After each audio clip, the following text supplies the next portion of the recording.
Saya kira, bentuk negara kita ini sudah final, Iya. ya, dan itu juga merupakan bagian proses dari Nggak perlu yang diperdebatkan perlu lagi. lagi Selesai itu. selesai Iya. sudah. Tapi bagaimana aspirasi umat ini bisa disalurkan Iya. sehingga mencerminkan, kenyataan politik di Indonesia bahwa mayoritas, penduduknya itu Iya. adalah umat Islam.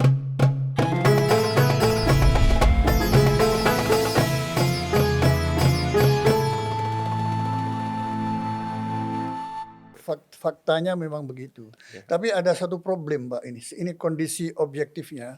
Umat Islam ini walaupun besar dalam jumlah, ya, tapi ada yang mengatakan bahwa umat Islam di Indonesia khususnya ini mudah berkerumun tapi tidak mudah berbaris rapi. Artinya kalau dikumpulkan banyak orangnya itu mengalahkan dari kelompok manapun ya, karena memang mayoritas. Tapi hanya seperti buih gitu, Pak, tidak bisa menyatu dalam satu kekuatan yang bisa mewujud gitu ya. Padahal potensinya cukup besar. Ya, kira-kira kelemahan ini dari faktor apa menurut pandangan Bapak? Baik, jadi, mungkin Ustadz Bahrun, baru kali ini kita berinteraksi ya, tapi interaksi saya itu, tidak perlu disebutkan nama juga. Iya, betul. Hampir semua tokoh besar umat Islam di Indonesia ini sudah saya temui. Iya, iya, Saya mengatakan pesan kepada mereka iya. bahwa berhentilah menjadi kuantitas, tapi menjadi kualitas. Berhentilah menjadi kerumunan, menjadilah himpunan. Iya. Gitu. Himpunan yang rapi ya. Nah, memang tentu saja ada kekuatan lain, ya namanya juga demokrasi. Iya. Kita sudah memutuskan Indonesia ini menjadi demokrasi, pasti ada kekuatan-kekuatan juga yang bersifat antitesis. Misalnya berpikir bagaimana memanfaatkan suara, ya, setelah selesai katakanlah perhelatan, ya kemudian business as usual. Itu situ normal-normal saja. Tapi dalam konteks ini saya melihat umat Islam itu sudah harus berhenti menjadi kuantitas, jumlah, Iya. berubah menjadi kualitas. Iya, secara kuantitatif memang besar. Besar. Ya, mayoritas. Iya. Tapi secara kualitatif masih belum bisa, tercerminkan seperti yang kita harapkan, Iya, atau betul. yang diharapkan oleh umat. Ya, ini kelemahannya di apa nih? Kelemahannya itu memang seperti yang saya katakan, ada kekuatan-kekuatan yang memang kita harus atasi. Pertama itu ada kerangka-kerangka pikir yang menjebak kita sehingga kita merasa teradili begitu ya. Karena selalu dikaitkan Islam radikal, Islam dengan terorisme. Mengapa demikian? Memang ya, dari kurang lebih 8 billion ya, populasi itu 2 billion itu Muslim. Hanya global governance itu tidak menampung 1/4 dari penduduk dunia itu adalah umat Islam. Iya, iya. Tapi dia tidak tercerminkan di global governance. Apa global governance? Itu adalah PBB. Iya, iya. Nah, Betul. anggota tetap Dewan Keamanan PBB itu tidak ada yang mencerminkan gitu. Sehingga bagaimana kita bisa berdialog kalau kita tidak duduk sama-sama gitu. Atau tidak diakui keberadaannya Atau yang mayoritas dianggap itu. tidak ada gitu. Iya, dianggap tidak ada. Fatal itu. Ya, oleh karena itu kesatuan umat itu penting. Ya, terpisah dalam pengertian orientasi politik itu sah-sah saja, tapi tujuan utamanya itu untuk menyebarkan ya ajaran Islam yang rahmatan lil alamin, itulah yang menjadi pemenyatu kita kan. Dimanapun kotak kita berada. Ya, dan itu rahmatan lil alamin adalah nilai-nilai universal yang bisa diterima semua pihak. Semua pihak gitu. Semua pihak gitu. Prof, saya tertarik dengan tesisnya Rashid Ghannouchi dari Tunisia, yang pikiran-pikiran beliau itu yang menyebabkan Arab Spring itu antara lain, pikiran-pikiran beliau itu ya.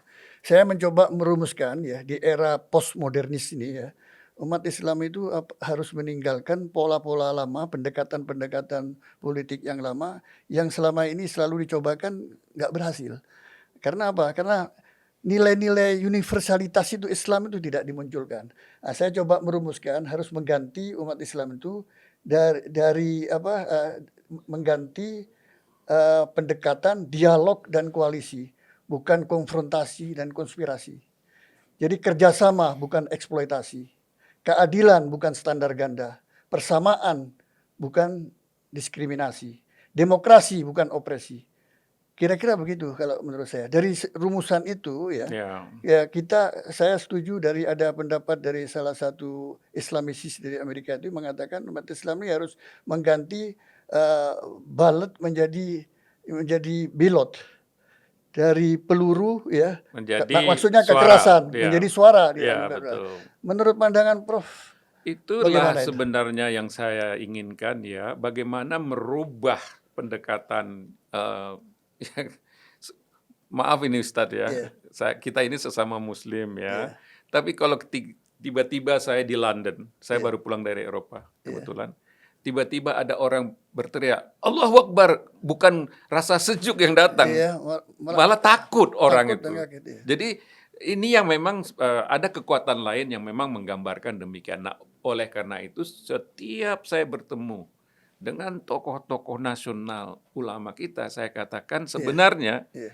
Islam itu berkembang bukan karena rukun Islam atau rukun iman, tapi karena ikrar. Iya. Ikrar itu apabila Nabi besar kita Muhammad Sallallahu Alaihi Wasallam mengatakan saya tidak mau baca, apa ada Islam? Artinya membaca itu adalah kunci Ilmu. ilmu gitu. Dulu kita masih ingat Islam itu berkembang dan erat sekali dengan ilmu algebra, kedokteran, ilmu Mendahulukan intelektualitas. Iya, Ibnu keilmuan, Sina, iya. ya kan? Itu Islam itu berkembang karena ilmu pengetahuan. Nah, sekarang ini mereka menjauhi ilmu Hanya pengetahuan. jargon-jargon dari Nah, hanya dengan jargon-jargon itu seolah-olah selesai masalahnya. Ya itu boleh, Allahu Akbar boleh. Cuman nadanya itu menakutkan, betul Bapak. Nadanya. Buya Hamka bikin lagu Allahu Akbar, Allahu Akbar. Sejuk sekali. Sejuk. Ya. Kita sholat Allahu Akbar. Iya, ini berapa teriak-teriak di kali jalan ya kan. Ah, itu teriak dengan suara keras menakutkan nggak boleh itu. Jadi takbir itu dianjurkan, tapi nadanya jangan menakutkan. nadanya tepat, tempatnya juga tepat. Betul. Ya kan, nggak tiba-tiba ya, orang Jawa bilang ujuk-ujuk begitu. Di sini seolah-olah Allah Akbar itu komando untuk menyerang. Begitu. Itu yang tidak boleh itu. Nah, itu Tapi yang Allah menurut Akbar tetap syiar dia. Ya, jadi menurut hemat saya itu memang sudah tiba saatnya umat Islam itu mengedepankan pendekatan saintifik seperti itu yang dicontohkan dulu. Islam itu berkembang akibat daripada pengembangan ilmu pengetahuan dan teknologi, astronomi, algebra, matematika, ilmu kedokteran. Banyak itu perintis-perintis Perintis-perintisnya ilmu, banyak. sains dan teknologi itu Sekarang semua kita cari tidak ada. Betul. Nah, itu oleh karena itu menurut hemat saya menjelang kontestasi ini utamakanlah pendekatan-pendekatan yang ilmiah daripada pendekatan-pendekatan irasional dengan mengedepankan nada-nada konfrontasi tadi. Itu justru menjauhkan pemilih kepada umat Islam. Betul. Dan juga isu-isu keadilan, HAM, emansipasi itu kurang menjadi perhatian kita. Yang ingin saya tanyakan kembali kepada Prof ya, apakah untuk menyongsong 2024 itu tidak perlu ada seperti periode lalu ada semacam poros tengah partai-partai berbasis keumatan misalnya. Menurut pandangan Prof bagaimana? Kita jangan lupa juga, Ustadz, bahwa Indonesia ini mainstream politik Indonesia itu ada 3 aliran. Yang pertama aliran nasionalisme, yang kedua aliran religi atau religius, yang ketiga ini adalah kombinasi dari keduanya. Ya.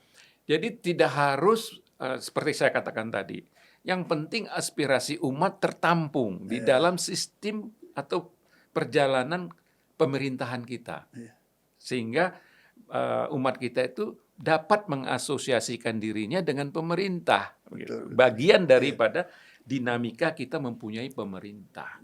Nah, bahwa mereka ingin berbasis agama, ada partai yang bisa menampung.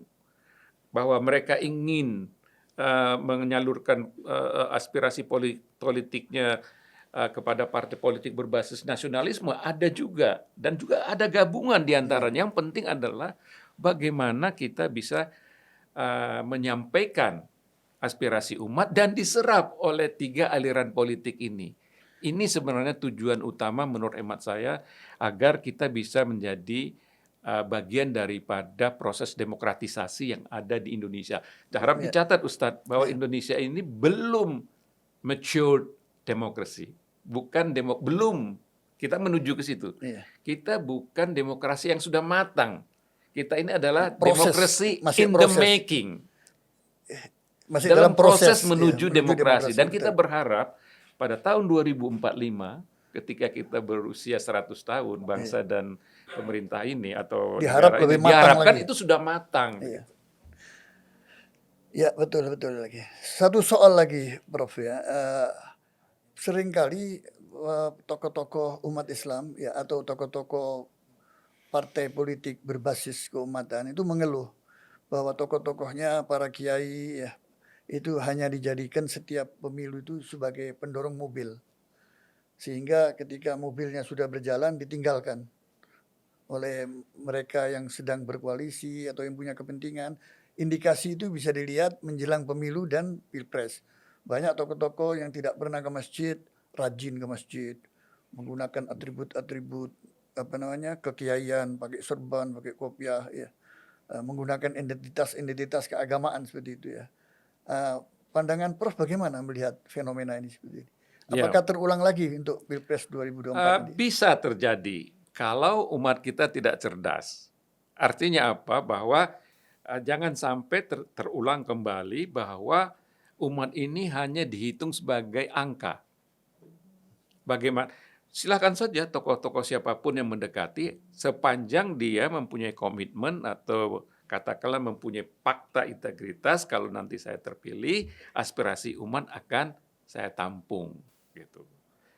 Tentu saja pendekatan identitas seperti yang kita katakan tadi itu akan berlangsung, tapi yang penting adalah bagaimana ketika yang bersangkutan nanti terpilih dan didukung oleh kelompok-kelompok atau katakanlah umat Islam, beliau bisa mentransformasikan aspirasi umat Islam itu kepada kebijakan-kebijakan kenegaraan, sehingga aspirasi tersebut terserap dan bisa diimplementasikan tanpa harus menimbulkan masalah. Iya. Melihat ini Pak Prof ya, menurut hemat Pak Prof, apakah perlu bahwa calon pemimpin ke depan itu harus ulama gitu? Karena dianggap wakil dari umat Islam mayoritas ini. Apakah politisi atau perpaduan dari politisi dan ulama atau politisi pengusaha, ya ini kan masih istilahnya itu masih kabur umatnya, nggak punya kriteria siapa yang akan dipilih itu. Secara objektif ya Ustadz, saya melihat ini begini, ulama dan umara itu adalah kombinasi yang tepat. Ya, artinya ulama itu mempunyai domainnya sendiri, membimbing umat ya dalam rangka untuk mengaktualisasikan ajaran agama yang kita terima, yaitu yang berbasis kepada rahmatan lil alamin. Itu satu. Sementara umara kita ini memang dipilih untuk membawa bangsa ini menuju pelabuhan yang namanya Baldatun Thayyibatun Warabun Ghafur. Ya. Persis sekali ini. Apa yang dikatakan Prof ini ada hadisnya nih. Saya teringat teksnya tuh berbunyi seperti ini.